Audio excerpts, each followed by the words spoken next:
انسان جب پیدا ہوتا ہے تو اللہ اس کی فطرت میں خلوص اور محبت کو بھی ساتھ ہی پیدا کر دیتا ہے۔ نفرت اور پتھر دل بنانا انسان کو انسان ہی سکھاتا ہے۔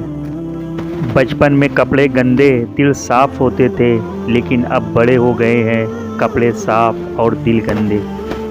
احساس مضبوط رشتے کی بنیاد ہے، اور احساس وہی کرتا ہے جو خود غرض نہیں ہوتا۔ محبت سب سے کرو، لیکن اس سے اور بھی زیادہ کرو جس کے دل میں تمہارے لیے تم سے بھی زیادہ محبت ہو۔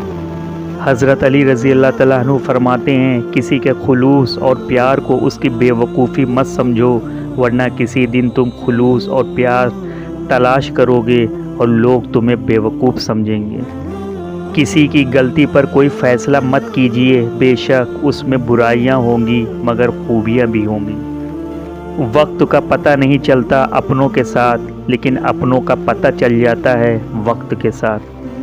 خوبصورت لوگ ضروری نہیں کہ اچھے ہوں، لیکن اچھے لوگ ہمیشہ خوبصورت ہوتے ہیں۔ وہ جانتا تو سب ہے، بس تم سے سننا چاہتا ہے، تمہیں تکلیف دے کر تمہارا صبر آزمانا چاہتا ہے۔ اس سے بہترین ہمسفر کوئی نہیں جو آپ کو دین سے اور قریب کر دے۔ سوچ سمجھ کر زندگی گزارو، کیونکہ جو آج مٹی کے اوپر کرو گے کل مٹی کے نیچے اس کا حساب دینا پڑے گا۔ جن کا یقین عرش والوں پر ہو وہ فرش والوں کی باتوں پر دل چھوٹا نہیں کرتے۔ پتہ ہے جو سب کی فکر کرتے ہیں نا، ان کی فکر خود اللہ کرتا ہے۔ ہمارا تعلق ایسے معاشرے سے ہے جہاں اختلاف رکھو تو بدتمیزی، سچ بولو تو بے ادبی، اور کچھ نہ بولو تو منافقت سمجھ لی جاتی ہے۔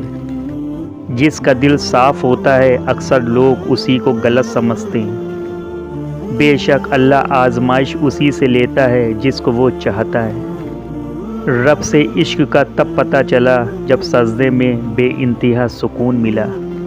کہانیاں پڑھ کر رونے والے ہم حساس لوگ زندگی کی تلخیوں کو ہنس کر جھیلتے ہیں۔ زندگی تجھ پہ بہت غور کیا ہے میں نے، تو ایک رنگین خیالوں کے سوا کچھ بھی نہیں۔ سنو لڑکیوں، اعتبار کی بارش میں اتنا مت بھیگنا کہ جسم نظر آنے لگے۔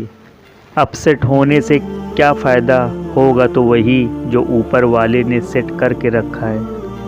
انسان سوچتا وہی ہے جو پانا چاہتا ہو، مگر ہوتا وہی ہے جو تقدیر میں لکھا ہو۔